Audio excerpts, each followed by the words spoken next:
Oy, warrantless arrest po pwede nang mangyari ha kapag kayo'y nakakita ng isang namimili ng boto o kaya nagbebenta ng boto. Ang tanong paano kaya natin sila ma-identify? Ha? Ang kasama na natin si Comelec Chairman George Garcia. Chairman, good morning. Magandang umaga po, Sir Angel. Sa mga kababayan natin, magandang umaga po. Oo. Maganda yun, di ba? Warrantless arrest. Kaya lang, hindi kaya maging subject naman ito ng pag-abuso, Chairman? Ganito po, Sir Angel. Yung warrantless arrest na yan ay nasa ating pong rules of court. Opo. Mismo ang Korte Suprema sa iba't ibang desisyon ay nagsabi na pwede yung mga law enforcement authorities ay mag-conduct ng tinatawag na warrantless arrest. Technically po, general rule, Sir Angel, kapag ka mag-aaresto ka ng isang, kung nag-commit halimbawa ng krimen, dapat merong warrant of arrest. Opo. Yan po ay requirement mismo ng saligang batas. Except kapag kayong aarestuhin ay was caught in flagrante delicto. Anong ibig sabihin po ng caught in flagrante delicto? Caught in the act, Sir Angel. Habang kinukumit niya yung krimen, halimbawa yung isang tao nang re-rape. Habang nang re-rape siya, alam nga naman pupunta ka sa pinakamalapit na estasyon ng PNP para lamang ikaw ay kumuha ng o kaya sa RTC o MTC para kumuha ka ng warrant of arrest. There and then, yung pong mismong PNP, yung pong mismong law enforcement authority ay pwedeng mag-aresto nang hindi kakailanganin ng warrant of arrest. Yan po yung tinatawag nating warrantless arrest. Magkaiba po yan, Sir Angel, doon sa siguro yung nasa isip ng iba, yung citizen's arrest.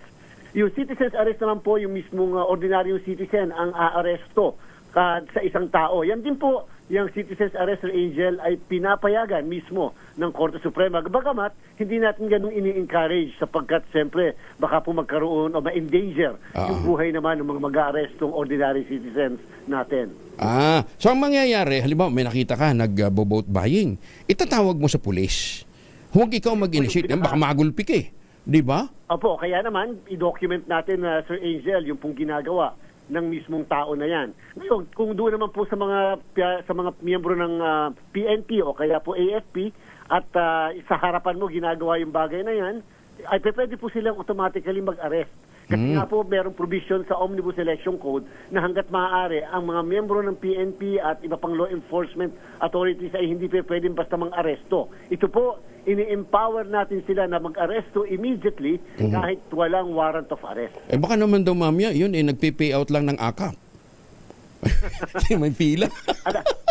Ang AKA po, ang nagpe-payout dapat ay ang social worker. Hindi pwede kung sino-sino. So again, dyan papasok yung discretion at siyempre, yan naman po mga law enforcement authorities natin para din doon sa ating checkpoint na dapat ay limited sila sa tinatawag na plain view doctrine. Alam na alam po nila yan. Ito naman po, alam na alam din nila na ang warrantless arrest ay bilang exemption sa general rule na dapat ay merong warrant of arrest ay pwede ma-exercise lamang sa ilang kondisyon. At yan nga po ang number one condition dyan, caught in the act dapat. Yung taong aarestuhin. Pero maglalabas ba kayo ng guidelines? Kasi pinapakiusap din ng mga nakakausap nating mga LGU. Baka naman daw po pwede, at least mga 10 days before the election, suspended na muna yung disbursement ng AKAP funds para wag maging excuse. Opo, Sir Angel, ganito po. Nung po kasing humingi sa amin ng exemption ang DSWD patungkol sa kanilang mga social services.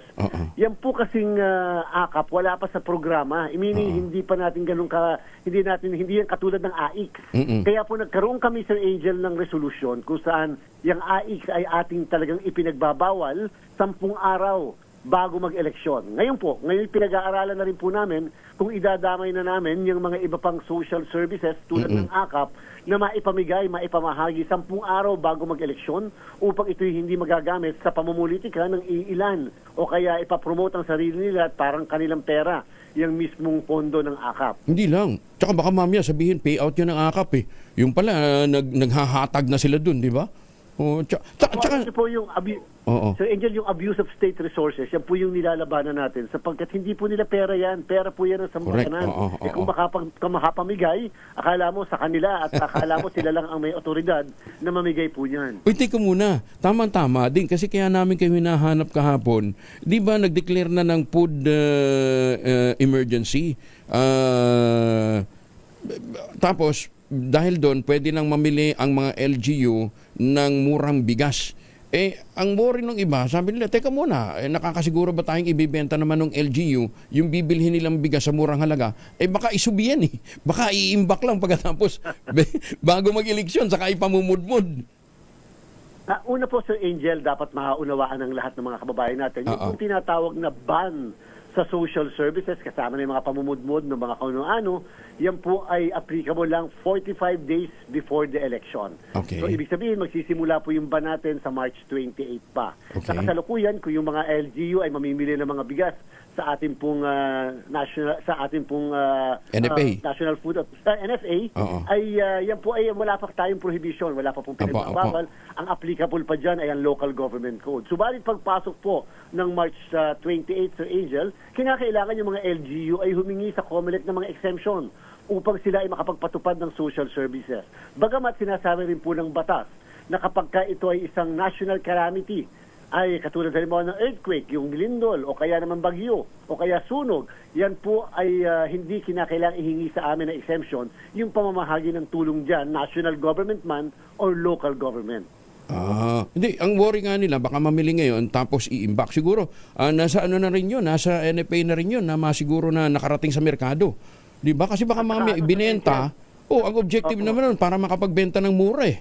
Di ba? Opo, pero Sir Angel, kinakailangan doon sa mga LGU, alam nyo naman, meron kayong mga kalaban sa pamumulitika, ay kung ako po sa inyo, okay naman po yan, mamili kayo na mas mura para maibenta na maipamahagi sa ating mga kababayan ng mura. Pero, kung ako sa inyo, ihingi nyo po ng exemption sa COMELEC, sapagkat kung mamamahagi kayo during the 45-day period bago mag-eleksyon, at then wala kayong exemption, pwede po kayo ma-disqualify at makasuhan ng kasong kriminal. May nangyari pong ganyan, governor at saka yung asawa niya. Ay, oo. Na kung saan sila po ay namigay ng tulong sa ating pong nakatatanda at sa pedicab drivers, financial support, pero wala pong hiningi exemption mula sa COMELEC. Sila po ay natanggal at yan po ay na-affirm ng Korte Suprema yung pagkakatanggal sa kanila. Yan. So basta humingi lang ng exemption, ano ha? Pero dapat po ganon. Pero sinong pwede mag-implement nun? Labas na, siyempre, wag naman lagyan ng picture ni Mayor. Nakakahiya naman. Hindi nyo naman pera yan eh. Di ba? Sinasabi po natin sa mga distribution na ganyan, lagi natin nilalagay ngayon doon sa mismong kondisyon sa pamamahagi ng mga ayuda o assistance, dapat wala man lang presensya ng mismong politiko o kandidato. Sapagkat again, yan po yung tinatawag na abuse of state resources na hindi naman po nila pera yan eh. Bakit naman kinakailangan present sila? Pwede namang ipamahagi ang mga tulong sa mga kababayan natin nang hindi kinakailangan ipamulitika o kaya naman parang palabasin na galing sa bulsa ng mismong politiko. Wala nga si Mayor, wala si Vice Mayor, nandun naman yung kanilang asawa at anak. Hindi naman daw kandidato yun. Paano yun? Ganun na rin po yung effect nun eh. Therefore, pagka tinignan po ng COMELEC yan, hindi na po namin titingnan kung yan ay pinamahagi ng kandidato o nung mismong kamag-anak ng kandidato. Samantaon yan ay para sa kandidato. Okay. So picture ang kinakailangan dyan, Chairman. Document, picture, video. I-picture nyo po. Opo, yan po yung ginawa natin ng barangay. Kita nyo po yung naging napaka-effective ng barangay ng SK elections. At plano natin yan dobling ipatupad ng masidji dito sa darating na halalan. Okay. Pahabol ko lang, baka makalimutan ko. Chairman, pwede pa daw bang mag-file ng exemption for gun ban? Pwede pa po. At yan po naman ay tinatanggapan natin sa kasalukuyan, lalo na doon sa mga humahabol at gusto po maka-avail ng gun ban exemption natin. Wala daw silang threat assessment.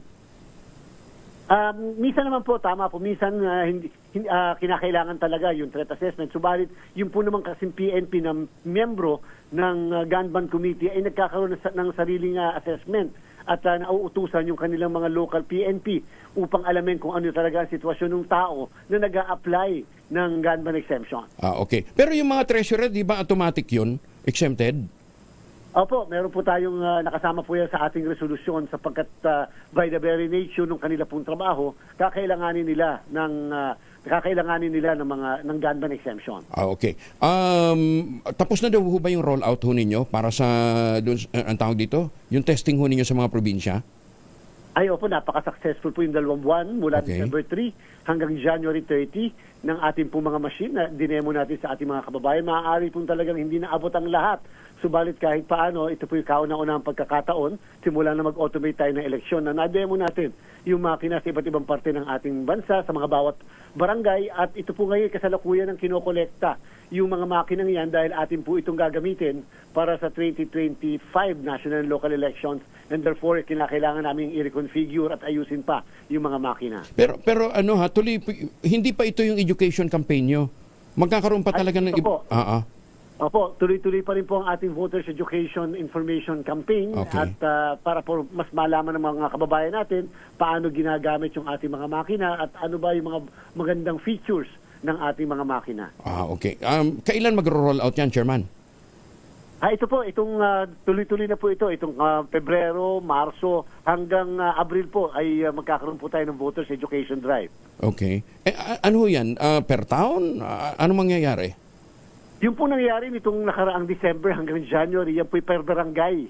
Mga barabarangays po ang mga pinupuntahan ng mga local COMELEC natin, daladala yung mga makina at dinedemo yung mga makina. Ito naman pong mga gagawin natin mula Pebrero hanggang Abril, ang aming Education and Information Department, ang mga unguna dito, gagamitin natin ng Trimedia, and at the same time pinupuntahan yung mga lugar na kung saan naandun yung mga madadaming tao natin. Kasi bagay, wala namang pinag-iba doon sa mga previous election, di ba? Except lang may mga improved security features ito, Chairman. Opo, kaya lang Shading pa rin. Kasi maintindihan ng mga kababayan natin, hindi sila dapat matakot na gumamit dito, hawakan ang mga makina, dahil lalong-lalo na sa mga first-time voters natin na hindi pa nakakagamit ng makina, dahil katulad ng mga kabataan, Sir Angel, nung barangay SK, manual kasi ang halalan. And therefore, excited sila na makagamit ng makina para sa darating na halalan. Ayan, para klaro ha. Oo, basta abangan ho ninyo at magkakaroon naman ng education campaign ang COMELEC. Chairman, sana din daw ituro din daw ho sa mga mga kababayan natin. Ano lang ba talagang dapat na size ng mga tarpaulin? Kasi malapit na mag-February 11 eh. Yung pagmumukha ng kulang na lang takpan yung expressway eh.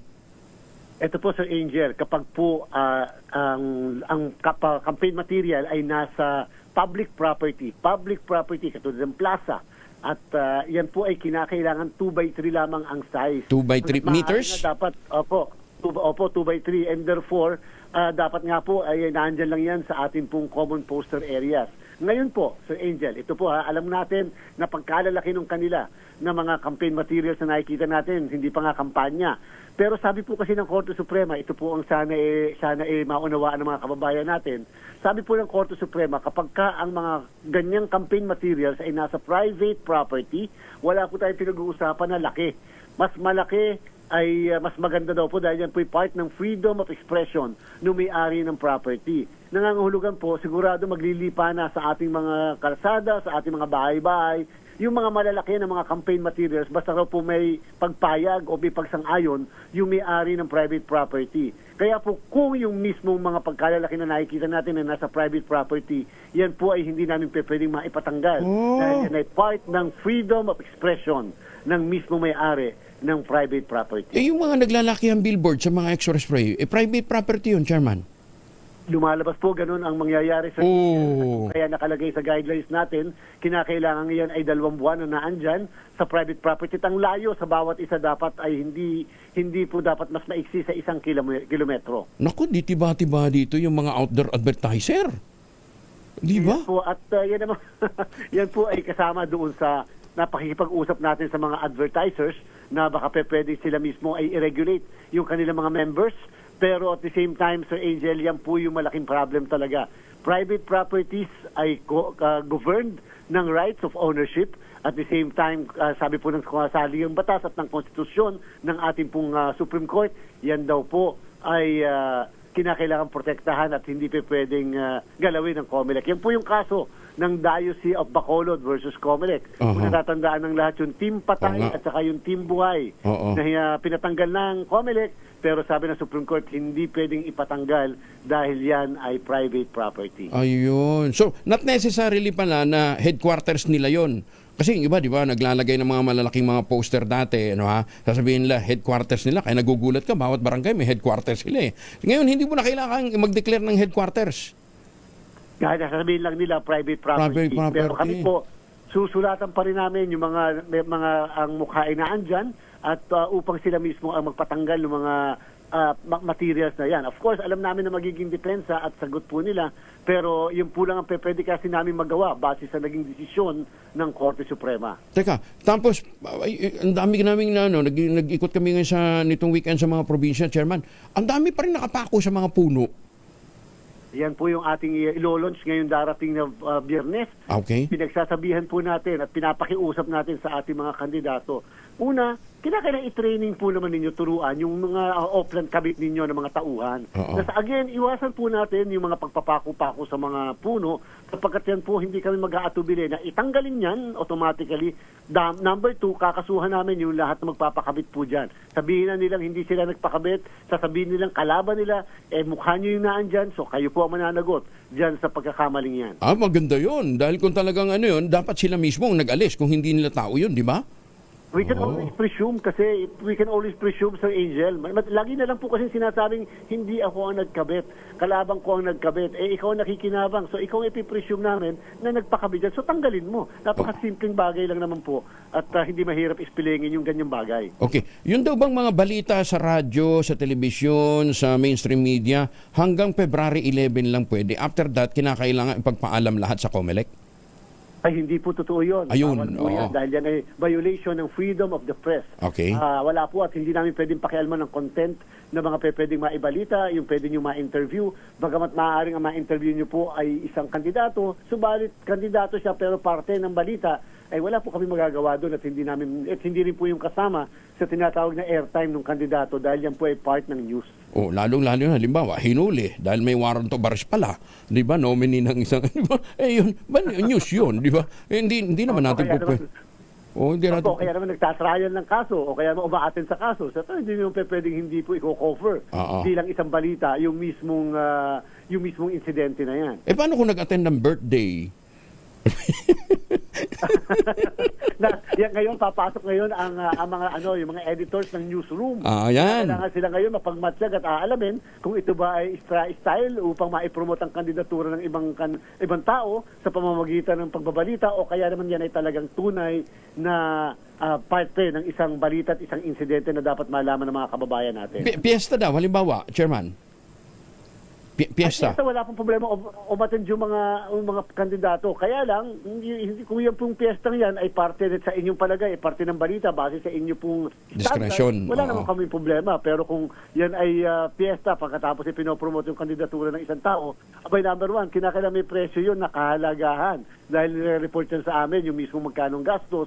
At the same time, may airtime yun. Na dapat may number of minutes lang na pwedeng magamit ng kandidato para ma-promote ang sarili niya. Hanggang kailan yan, Chairman? February 11 ang deadline? Yung pong national position, start po tayo ng campaign period February 11. Yun naman po sa local position, start tayo ng March 28. Kung kaya yung mga local, kahit na sila ay makita sa TV, ma-interview, etc., beginning po sa February 11, hindi pa po sila covered. Kasi sa March 28 pa sila. Yan pong binabanggit natin ay para sa national candidates pa muna, kasama ang political parties and party lists. Sa February 11 po magsisimula yan. Okay, kapapasaho kahapon sa Senado nung barn postponement, hindi ito maapektuhan doon sa inyong preparation?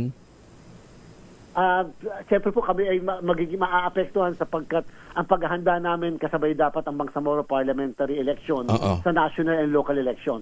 Pero pinaimprenta na po natin ang balota para sa national and local elections sa Bangsamoro. Hindi po natin ipinaimprenta ang parliamentary election ballot sapagkat development ng ganyan. Hindi minarapat po natin sapagkat kung mapopospone nga, baka hindi namin magamit yung mga balota. At dahil nga po kahapon sinabi, October 13, maaaring matuloy yung pong parliamentary election sa Bangsamoro. So separate election po ito, parang special election, and therefore yan po yung paghahandaan natin yung pong October 13. Bagamat meron din tayong barangay and SK elections sa December naman ng taon din na ito. Naku, di 3 eleksyon this year?